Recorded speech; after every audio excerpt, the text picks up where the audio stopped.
How you doing, everyone? It's Kevin. I'm back with another video. We got the generator today for the box trailer camper. We're hoping to be making a trip out to the Grand Canyon this year, and we're going to need some power for when we're out there in the desert, and we need that air conditioner. We're hoping we'll be able to run it with this generator. This is a 2800 watt generator from Honda. Now, we ordered this thing through Home Depot. We was actually going to get it from Camping World, and some things happened there and we couldn't get it from them, so we ended up getting back online and we found it at Home Depot.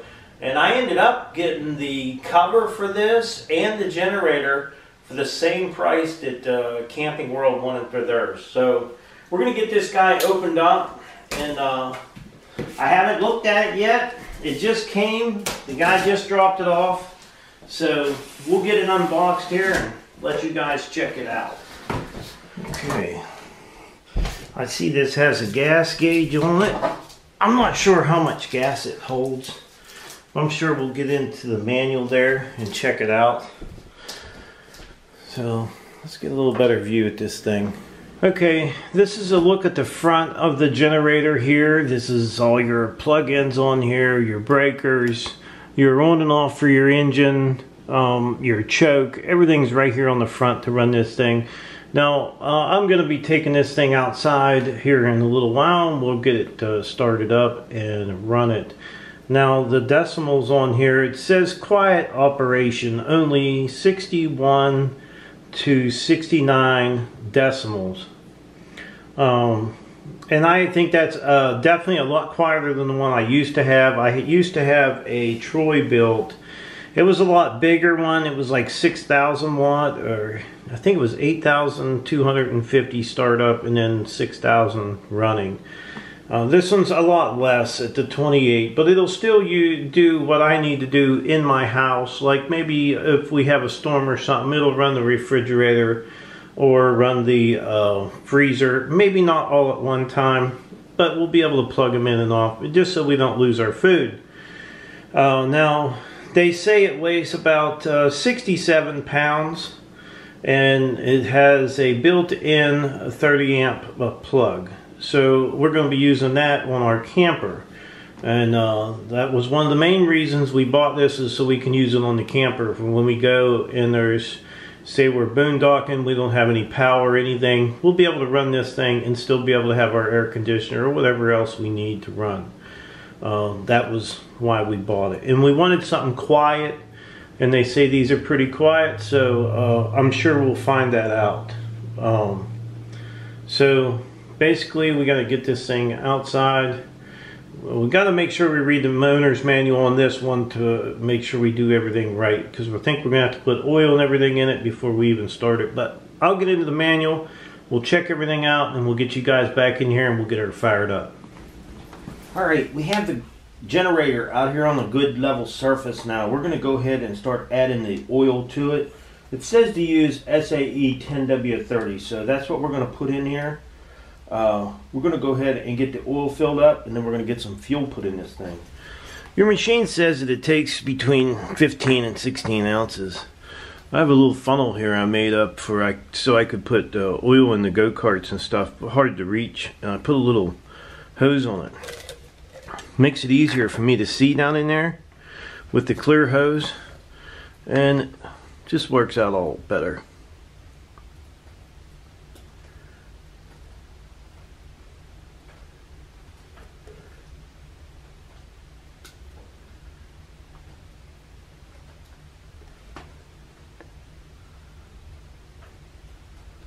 Now, inside your motor has a little bit of oil left in it. You could leave it in there. And what I'll do is I'll do a break-in on this engine. That way we'll be changing it after so many. Might run it a few hours, maybe a tank, and then we'll change the oil again. Maybe not even a full tank of fuel.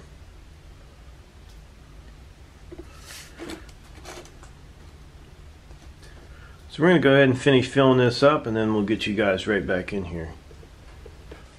Alright, once you got the correct amount of oil in there, go ahead and put your dipstick in, pull it out, and you should have almost all the way up on your dipstick. So go ahead and screw this in. You're pretty certain that you have enough oil in there. I noticed this dipstick was a little bit tricky getting in here. It has to be just right.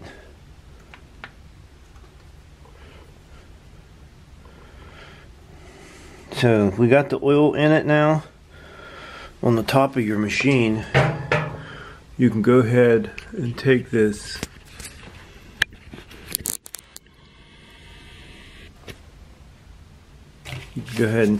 guy off because we put oil in it. So now we're going to be working on the fuel. We're going to work on getting the fuel in it and getting this thing fired up. Alright, anytime I'm filling up my generator, I want to make sure I put some stable in the gas before I put it in this tank, because this is not something that we use every single day. This thing is basically just for an emergency in the house or to run my camper. So I'm going to go ahead and put some stable in here. This stuff is pretty cool stuff. It only takes a little bit to do a tank. About 2 ounces of this will do that 5-gallon tank right there. So we're going to go ahead and put some stable in my gas here and get her filled up. Okay, we got our stable in there. Now what's nice is we got a gas gauge on this little tank, which is really nice. And I will be putting an hour meter on this, so it'll make it easier for when I need to change the oil. I'll know just about how many hours or what I have in it. So let's go ahead and get this guy filled up. Okay, I don't know if you guys can see down in that gas gauge. That's pretty cool. It's all red there. And it just came up pretty easy there. Pretty cool. It's not like a little dowel, it's a whole rod that goes up. So now that we're done getting the gas in there, we'll go ahead and put our cap in there on it.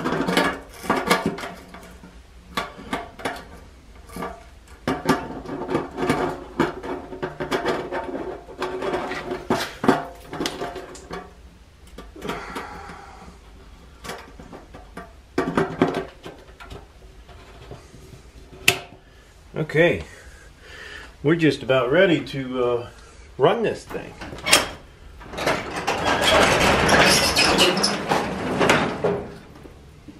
Alright, one thing we don't want to do is we don't want to start this up in the house or in the garage. We want to make sure it's outside and it gets plenty of ventilation. So we're going to set that right there. This is going to be the first time that the machine has ever been started up. Okay, the first thing you want to do is make sure you get this thing outside. You don't want to start it up in the garage or in a house or in your basement, anywhere them fumes can get to you. Now the machine basically tells you what the first thing you want to do. First thing you want to do is turn the gas on. And the gas is on this side right here, that lever, you want it up and down. I just turned it on. That's on, up and down. Then the second thing you want to do is pull your choke out. The third thing, make sure your engine is on the on position. Now, I do believe you want to keep this eco throttle off. That's going to make it idle up higher. Now that we got all that done, we're going to go ahead and try to start it up. And the pull cord is on this side.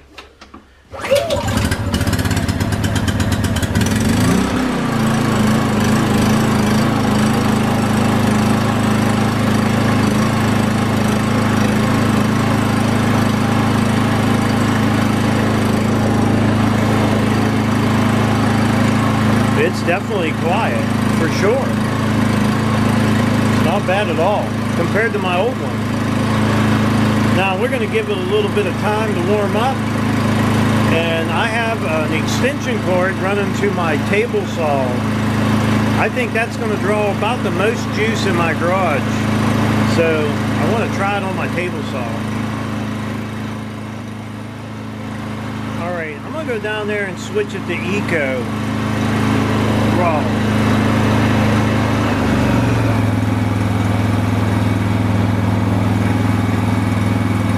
That's definitely quiet. So I'm going to go ahead and plug this cord in. It's been warming up a little bit. We'll go ahead and plug this cord in and see if it'll run my table saw.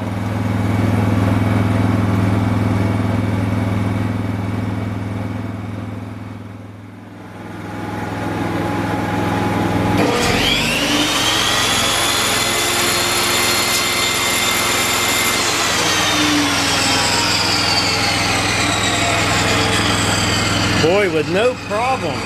Come right on, no problem at all. I'm gonna like this thing. I'm gonna unplug this cord.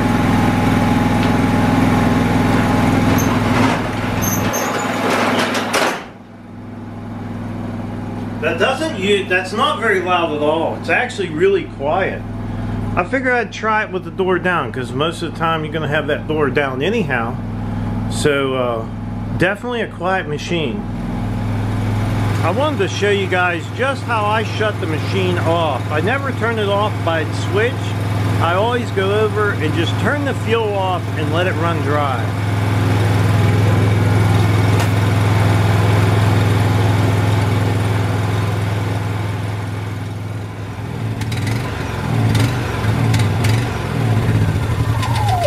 Well, this little generator is going to come in handy, especially if we lose our electricity. We'll have something to run our refrigerator and our freezer. But the main reason we got this generator was because we're going to be making a trip to the Grand Canyon. We're going to be driving from PA to the Grand Canyon this year. And I'm going to need some kind of electricity for when we need to boondock. When we're out there in the desert and there's no electricity to plug in, we'll be able to plug in our air conditioner and some other things that we might need in the camper. So this is going to come on handy for that. So now the next video we make on this generator, we're going to be building a wheel kit for this. I already have the wheels. We're going to build a wheel kit and be able to move it around a little bit easier. It only weighs 67 pounds. That's dry weight without the fuel and the oil in it, but it's actually pretty heavy. I mean, you wouldn't want to be lugging it around too much. And I also want a way to be able to chain it down in the back of my truck without driving chains over the top of it. So if you guys watch the next video where I build the wheel kit, I think you guys will like that. I've got a pretty good idea how I want to build it. So I'd like to tell everybody, thanks for watching the video. Don't forget to subscribe, leave me thumbs up, thumbs down, or comment if you'd like. Until next time.